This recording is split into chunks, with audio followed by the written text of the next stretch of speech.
You have a power within you, a fire that never truly dies. It may flicker, it may dim, but it is always there, waiting.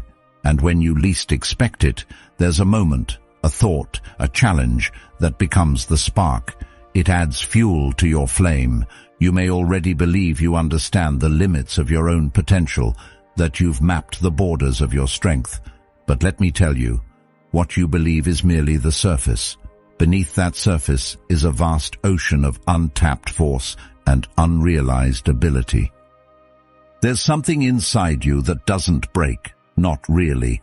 It might go quiet, it might feel distant, but it's never gone. That part of you that kept going when things got dark, it's still here. And whether you know it or not, you've barely scratched the surface of what you're capable of. Most people live their whole lives trapped under a version of themselves that isn't even close to their full strength. They accept limits that were handed to them. But what if those limits weren't real? What if the doubts, the fears, the setbacks, they weren't signs of who you are, but tests meant to wake up what's already within you? You think you've seen what you're made of. You haven't. Because right below the noise of overthinking and underestimating, there's a deeper self, calm, focused, unshaken. And that version of you, it's built on the kind of inner power the Stoics talked about. Not loud, not flashy, just steady, grounded, real. Marcus Aurelius said, "You have power over your mind, not outside events. Realize this, and you will find strength." Today we're going there, to that strength, not the surface level stuff, the real thing.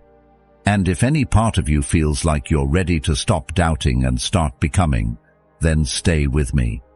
This video might be the spark that lights everything up again. One simple, free favor I'll ask. If this resonates, if you feel like this is the kind of space you want to grow in, hit that subscribe button. It helps more than you know. Let's get into it. Why do you think you doubt yourself? Not because you're incapable, not because you're broken, but because somewhere along the way you forgot just how much you've already been through and how much you've quietly conquered. Doubt doesn't come from weakness. It comes from disconnection, from losing touch with the part of you that's been showing up day after day, without applause, without permission, without validation. That part of you that got out of bed when everything felt heavy, that kept moving forward when your mind screamed, "Stop." That smiled at others while you were silently carrying what felt like the weight of the world. Most people never see that strength in themselves, not because it isn't there, but because they've been trained not to look for it. You weren't born unsure of yourself. You learned hesitation like a second language. It crept in slowly, through the subtle warnings to tone it down, to stay safe, to not get your hopes up. Maybe it started at school, or home, or in the way you watched others get punished for standing out. It's not your fault. But now, it's your responsibility to unlearn it. Aristotle once said, "We are what we repeatedly do." Excellence, then, is not an act, but a habit. What have you been repeatedly doing? Dismissing yourself, second-guessing, playing small. But here's the thing. Beneath the noise of all that doubt, there's always been another voice. A quieter one that doesn't yell, but whispers at the right moments. That voice that shows up when the distractions die down. The one that says, "This isn't all I am. I was made for more than this." Have you ever sat in silence and felt it rising? Not as ego, but as truth. And if that voice has survived all the years you've tried to silence it with fear and overthinking, then so has the strength that carried you through. You've endured more than you realize. Moments where quitting would have been easier, nights you carried a storm inside and still showed up the next morning like the sky was clear. That's not weakness. That's resilience. That's grit. That's proof. Carl Jung wrote, I am not what happened to me. I am what I choose to become. You've been choosing, even in silence, and those choices are shaping you. The problem isn't your lack of confidence. It's your lack of memory. You've forgotten your own evidence, forgotten the strength buried in those ordinary, uncelebrated days where you kept going. You adapted. You healed in pieces. You moved forward when nothing made sense. That kind of strength doesn't disappear. It only gets ignored. We ignore it because we're trained to trust criticism more than capability. Compliments are dismissed. Achievements are downplayed. And over time, a quiet narrative takes hold, one that says, I'm not enough, even when the facts say otherwise. Socrates believed, the unexamined life is not worth living. But the unexamined self is where most suffering begins. If you never pause to reflect on everything you've overcome, how can you believe in what you're capable of next? There was a time you felt invincible, not because life was perfect, but because you were in touch with a deeper truth. Maybe you were a kid, running without fear, speaking without apology. Or maybe it was just a brief moment during hardship, when something in you stood tall and steady. That wasn't ego. That was clarity. That was you. That spark didn't disappear. It didn't burn out. It simply got buried.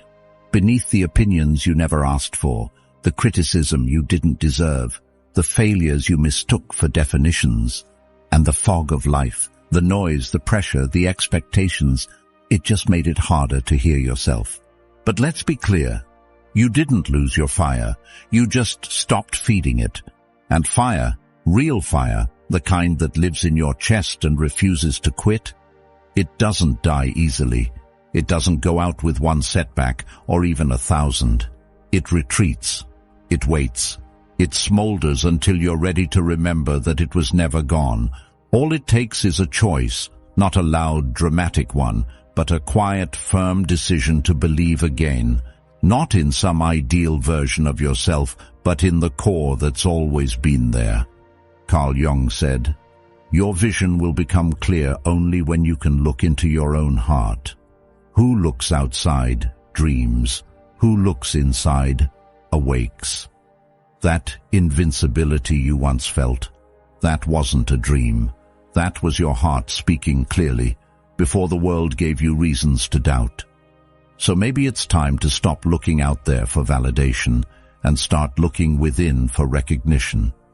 You are not starting over. You are returning. You are not broken. You are buried under stories that were never yours to carry. Let them go. Reclaim that voice, the one that doesn't need to be loud to be certain, the one that whispers, "I am not done. I am just remembering." The loudest person in the room is rarely the strongest. Volume doesn't equal power. It often covers insecurity. The real kind of strength? It moves without announcement. It doesn't beg to be seen because it's too busy building. True confidence isn't loud. It's quiet, steady, and unmoved by who's watching. It's not the one making a scene. It's the one making progress. You've been conditioned to think that if no one notices, it doesn't count. That if you don't post about it, it didn't happen.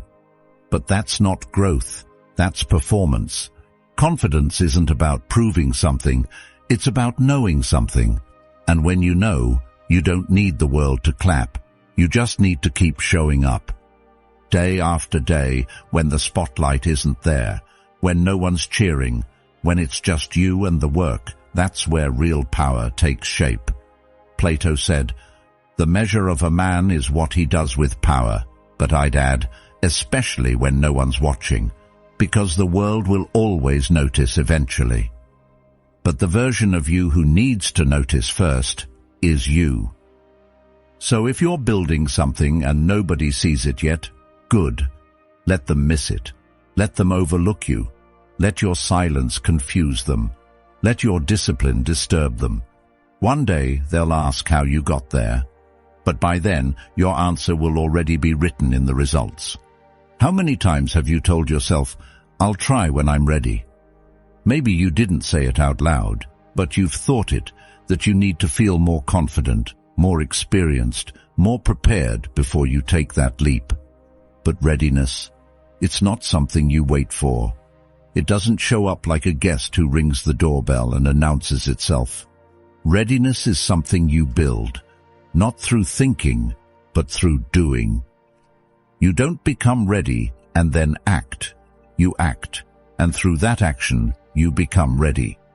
Every person you admire, every story that inspired you, none of them began with certainty. They began with hesitation. They began in fear. They just didn't let that fear stop them. They moved anyway, and in that movement they became. As Aristotle said, we learn by doing, not by waiting, not by doubting, but by engaging with the very thing that terrifies us. Fear has a clever disguise. It often wears the face of logic. It tells you to be practical, to wait for a better time, to gather more data, get more approval, feel more prepared. But what if all of that is just fear speaking with a polished accent? What if that hesitation isn't protecting you, it's paralyzing you? Because your future self, the one that's more grounded, more capable, more fulfilled, isn't waiting for the perfect moment. It's calling you forward now, right from the place where you feel most unsure. So if you're scared, good. That means you're alive. That means you're close to something important. Discomfort is not a red flag. It's a signal. It means you're on the edge of growth, standing at the boundary between who you are and who you're about to become. And you don't wait to become worthy of that transformation. You act your way into it. Worthiness isn't something that gets handed to you. It's earned in the trenches of uncertainty, in the choices you make when nothing feels guaranteed. You don't find your confidence and then show up. You show up scared and unready. And through showing up again and again, you become confident. Every time you say, "I can't," your nervous system listens. It doesn't argue. It doesn't fact-check. It accepts the command and begins wiring itself around that limitation. Your body tenses. Your breath shortens. Your mind begins shrinking its expectations. And if you repeat it often enough, it doesn't just become a belief. It becomes a blueprint. One your actions start to follow without question. That's the tricky thing about doubt. It doesn't shout. It whispers, quietly, casually. Maybe I'm just not built for this. I've never been good at that. It's probably too late for me. It sounds like you. It feels like logic. But it's fear. Fear in disguise, slipping past your guard by pretending it's being rational. But what if you started treating your thoughts like suggestions instead of truth? What if you questioned them, not with panic, but with curiosity? Carl Jung once wrote, "Until you make the unconscious conscious, it will direct your life and you will call it fate." Most of us are being led by thoughts we never chose, never examined, and never challenged. They were passed down by teachers, parents, culture, voices that became our internal narration before we even knew we were allowed to question them. So the next time you hear that inner voice say, "You're not enough," stop. Don't absorb it. Ask, whose voice is that really? Is it a tired version of yourself speaking from a place of exhaustion? Is it someone else's projection from years ago that still lingers in your system? Because once you identify the source, you weaken its grip. You are not your thoughts. You are the one observing them. You are the thinker, not the thought. And that means you have power. Not to control every thought that comes, but to decide which ones stay, which ones you keep, which ones you build your life around. Your mind is a space, a sacred one. And just like your home, it collects clutter, self-doubt, fear, shame. They pile up when left unchecked. But you can clean it. You can create mental order by being intentional, by replacing noise with clarity, assumptions with questions, judgment with understanding. Your power begins the moment you stop being an echo and start being the editor, the author, the one who chooses the script, not just repeats the one that was handed down. You scroll, you stare, you see them, achieving, building, glowing with success in perfectly filtered moments. And without meaning to, you start shrinking, not physically, but emotionally, internally. You compare their victories to your doubts, their milestones to your mess, their highlight reel to your behind the scenes, and suddenly it feels like you're falling behind in a race you didn't even realize you were running. But here's the truth. Comparison is a thief. It doesn't just steal joy, it takes your focus, your gratitude, your momentum, and trades it for anxiety, envy, and a quiet sense of not enough. And the worst part? Most of it isn't even real. You're comparing your full humanity to someone else's edited glimpse, your struggles to their curated success. It's an unfair fight from the start. The Stoics saw this clearly. They believed that the good life wasn't about how much you had, but how well you lived. Epictetus taught that we should never tie our worth to things outside of our control, especially not other people's achievements. He said, "Freedom is the only worthy goal in life. It is won by disregarding things that lie beyond our control." And yet we hand over our inner peace every time we use someone else's progress as a ruler for our own. But you are not behind, you are on your path. One with its own rhythm, its own pace, and its own lessons. You were never meant to match anyone else's timeline. Aristotle believed that each person's purpose, what he called telos, was unique. Trying to replicate someone else's purpose is like planting a tree and expecting it to bloom like a flower. It's not wrong, it's just not you. The only competition that actually matters is with the person you were yesterday. Are you learning? Are you growing? Are you trying, even just a little? If so, you're not losing, you're evolving. And progress measured in self-awareness and small steps is more meaningful than any spotlight moment ever posted online. What you think you need right now isn't more motivation. It's memory. Not a pep talk, not a new mantra, just a quiet, honest remembering of everything you've already made it through. Because if you could look back clearly, really look, you'd realize you've survived so much more than you give yourself credit for. The days that cracked you but didn't collapse you. The nights you laid awake with doubt in your chest and still woke up, still got dressed, still carried on when quitting would have been easier. That's your resume, not your titles, not your metrics. Your proof lies in your perseverance. Resilience isn't some rare gift that only the strong are born with. It's a decision, repeated daily. It's the choice to keep going when things don't make sense, when everything in you says stop, and you respond quietly, not yet. It's forged in the fire of fatigue, refined in the pressure of fear, and proven in the presence of failure. Plato once said, "Courage is knowing what not to fear." But maybe real courage is fearing it all and walking through it anyway. You're stronger than you feel. Not because someone told you so, but because you've practiced strength when no one noticed. The kind of strength that doesn't get shared on social media. The kind that doesn't come with rewards or recognition. The kind that's lived in private, behind closed doors, in hard moments you didn't think you'd make it through, but did. That's where confidence is born, not in speeches, not in applause, but in your ability to stand up one more time after life tries to knock you flat. Your confidence isn't something you build when it's easy. It's something you earn in the dark. The mind is your battlefield, and your sanctuary. It can be the place where chaos multiplies or where clarity takes root. It's not just where your thoughts live. It's where your future is built. And more often than not, it's not the actual problems in your life that undo you. It's the interpretation of those problems, It's the way your mind tells the story. The spin, the fear, the assumption. That's where the spiral begins.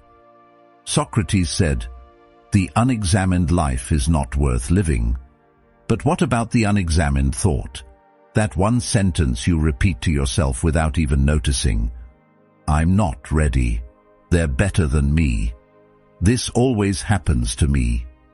These quiet phrases, left unchecked, become the script you act out day after day, not because they're true, but because they're familiar. But you can reclaim the gate.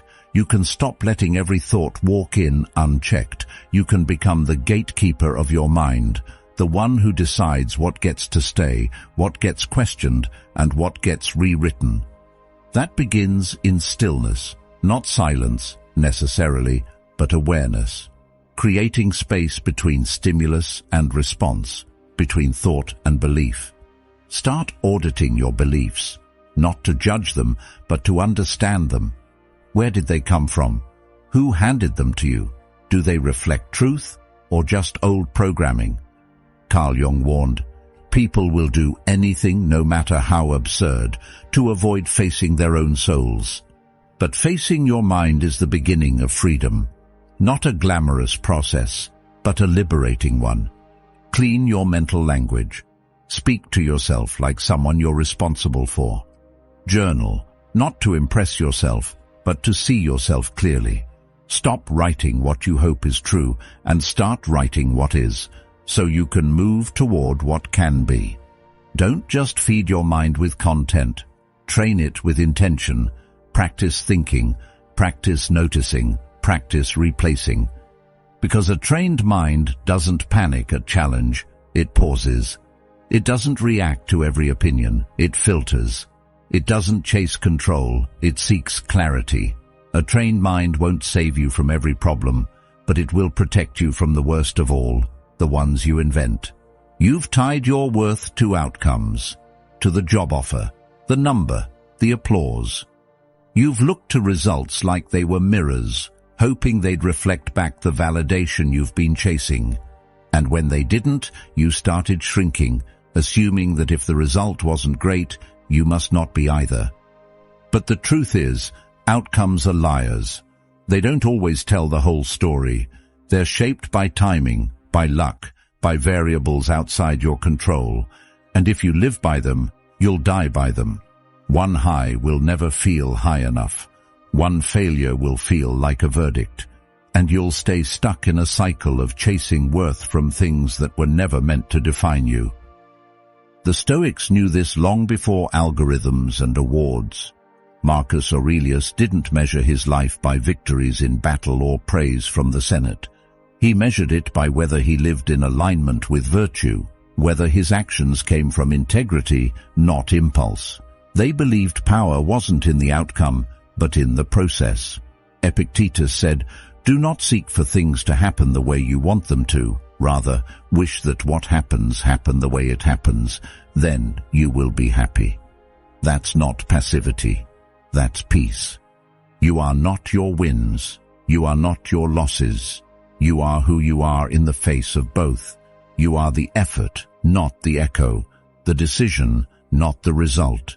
Detachment is misunderstood. People think it means you don't care. But real detachment means you care deeply. You just don't collapse when things don't go your way.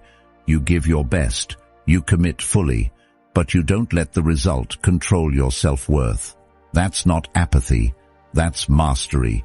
You can love something and still let go of the outcome. You can give your all and still be okay if it doesn't land. That's the kind of strength that isn't shaken by external changes, because it's anchored in internal stability. You don't need to jump. That's the myth. That transformation comes in one massive movie scene moment where everything shifts and the music swells. But real life doesn't work that way. Growth isn't one big act. It's a series of small, honest ones. You don't need to see the whole staircase. You just need to take the next step. The one right in front of you. The one that feels hard but true. Courage isn't always heroic. It's not always a grand speech or a bold confrontation. Sometimes courage is whispering no when your whole body wants to say yes just to be liked. Sometimes it's writing one true sentence when your self-doubt says delete. Sometimes it's just getting up, putting your feet on the floor, facing the day even when everything in you wants to disappear. Plato once said, "The first and greatest victory is to conquer yourself, and that victory doesn't come all at once. It comes in quiet, repeated decisions to act in truth, even when fear is louder. You don't build a new identity in a moment. You build it by showing up as someone slightly stronger than yesterday. And every time you do, something subtle but powerful shifts. You start to see yourself differently, not as the one who always doubts, but as the one who acts anyway. And the moment you start seeing yourself as capable, as courageous, even in the small things, that's when everything changes. Because identity shapes action, and action reinforces identity. It becomes a loop you control. Who are you when no one is watching, when there's no recognition waiting on the other side, no praise, no reward, just you, your choices, and the silence that surrounds them? That's where self-respect is built. Not under lights, but in shadows. Not when you're performing, but when you're simply living, moment by moment, with quiet integrity. It's easy to act strong when people are paying attention. It's easy to speak well when applause follows. But the real transformation, it happens when you choose to do the right thing, even when no one will ever know. When your actions align with your values, not because someone might see, but because you see, you know, and that knowing becomes your compass. Socrates said, "The soul is dyed the color of its thoughts, but it's also dyed by its habits, the things you do repeatedly when there's nothing to gain." That's what determines your inner architecture. You don't build trust in yourself by talking big. You build it by being consistent in the dark, by following through on the promises you make to yourself in private.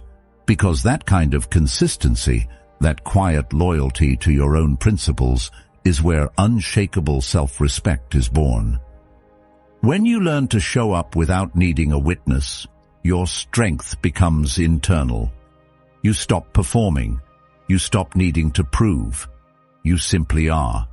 And when that happens, even the loudest criticism starts to sound like background noise, irrelevant, temporary, powerless. Stop shrinking. Stop tucking parts of yourself away just to make others comfortable. And stop apologizing for your ambition, for wanting more, reaching further, standing in your truth. Ambition isn't something to hide. It's not arrogance. It's clarity. It's that internal knowing that you're meant for something meaningful, but somewhere along the way, you were taught that striving made you selfish, that confidence made you threatening. That was never about you. That was about their comfort. Real humility doesn't ask you to disappear. It asks you to stay rooted. It doesn't mean hiding your gifts. It means offering them with grace. Socrates said, "To find yourself, think for yourself." When you do, you'll realize humility is not shrinking back. It's stepping forward without needing to be the loudest in the room. Courage isn't about noise. It's about presence. It's choosing to live in alignment with what matters most, even when it's unpopular, even when it's hard. You don't need to draw attention to yourself, but you do need to stop pretending your voice doesn't matter. You weren't made to fade into the background. You were made to contribute, to build, to speak, to model what integrity looks like in a noisy world. And that doesn't mean being aggressive or showy. It means being grounded. It means acting with intention, living with dignity, and standing up for your values with calm conviction. You don't need to be praised to be powerful. You don't need to be celebrated to be significant. Your worth isn't measured by applause. It's measured by how faithfully you show up, day after day, for the things and people that matter. Fear is not the enemy. It never was. What holds you back isn't fear itself. It's how tightly you grip it, how often you believe it without question, how silently you let it dictate your choices. Fear only becomes a problem when you let it steer the wheel without ever asking where it's taking you. It grows strongest in silence, in the places you avoid, in the stories you don't challenge. So challenge it, sit with it, talk to it. Ask yourself, what am I really afraid of? Not in a vague general sense, but specifically. Is it failure? Is it being misunderstood? Is it starting over and having to admit the last path wasn't right for you? Most of the time, what we fear isn't even life-threatening, it's ego-threatening. It's discomfort. It's uncertainty. It's being seen in a way we can't control. But that's exactly where growth lives. Carl Jung said, "Where your fear is, there is your task." Fear isn't a stop sign. It's a spotlight. It points you toward the places in your life that are still ruled by limitation instead of freedom. If something scares you and excites you at the same time, pay attention. That's the edge of your potential calling. And if you're not at that edge once in a while, if everything feels safe, familiar, easy, you're probably not growing. Growth doesn't happen in the absence of fear. It happens in your willingness to move forward despite it. So stop waiting to feel fearless. That day doesn't come. Instead, learn to walk with fear beside you, not behind it, not under it, but shoulder to shoulder. Let it be a signal, not a sentence. Let it teach you, not trap you. Discipline isn't punishment. It's not restriction. It's not about being hard on yourself or stripping joy from your life. It's the opposite. It's liberation. It's the quiet power of structure, the freedom that comes from knowing you can count on yourself when things get loud, messy, or uncertain. When everything around you feels out of control, discipline is the steady rhythm that keeps you anchored. Think about it. When you train your mind to focus, when you move your body even when you don't feel like it, when you choose consistency over comfort, you're not limiting your life. You're creating space within it. You're telling your nervous system, we've got this. And that inner trust, that's peace, that's stability, that's strength. Motivation is great, but it's a visitor. It comes and goes. Discipline is what stays behind when motivation disappears. It's what holds you up when inspiration fails. It's what reminds you that your worth isn't based on how you feel in the moment. It's built on the choices you make over time. Aristotle said, "We are what we repeatedly do." Excellence, then, is not an act, but a habit. Make your routines sacred, not rigid, not perfect, but intentional. Let them be your anchor, your reminder. Because on the days when doubt creeps in, when everything feels foggy, when you forget who you are, those routines will speak for you. They'll say, "I know who I am because I show up for myself." And that, more than anything, is what discipline really is. A daily act of self-respect. You've waited too long to feel ready. You've been holding out for the right mood, the perfect timing, the green light from someone else that says, "Now you can begin." But readiness isn't a feeling that magically arrives. It's something you create by stepping forward, even when your legs are shaking. The truth is, you're already becoming. Not in some dramatic, visible way that everyone notices, but quietly, daily. In the moments where you chose integrity over ease, patience over reaction, effort over excuse. Through every decision you made that no one clapped for. The ones you didn't post about. The ones you weren't even sure mattered. Those are the ones shaping you. The person you admire, that version of you who moves with confidence, clarity, and inner steadiness, they're not some far-off fantasy. They're not waiting at the finish line. They're already within you, waiting to be uncovered. Carl Jung said, "The privilege of a lifetime is to become who you truly are." You don't need to become someone else. You need to stop running from who you already are when you're at your most honest. That version of you is close, so close, closer than you think. They're one aligned choice away, one moment of courage, one step in the direction you keep delaying. And when you stop underestimating that truth, when you finally realize that growth is already happening inside of you, everything shifts. Not because the world changes, but because you do. You stop waiting for permission. You start walking with purpose. You begin acting like the person you've always been capable of becoming. And once you do that, there's no going back. You are not behind. You are not broken. You are becoming every single day in ways the world may never see, but your future self will thank you for. Keep going. The quiet strength you're building now is going to speak louder than anything you've ever said. If this spoke to something real in you, there's another video on the screen right now that'll take you even deeper. Let it be your next step. Thank you for being here.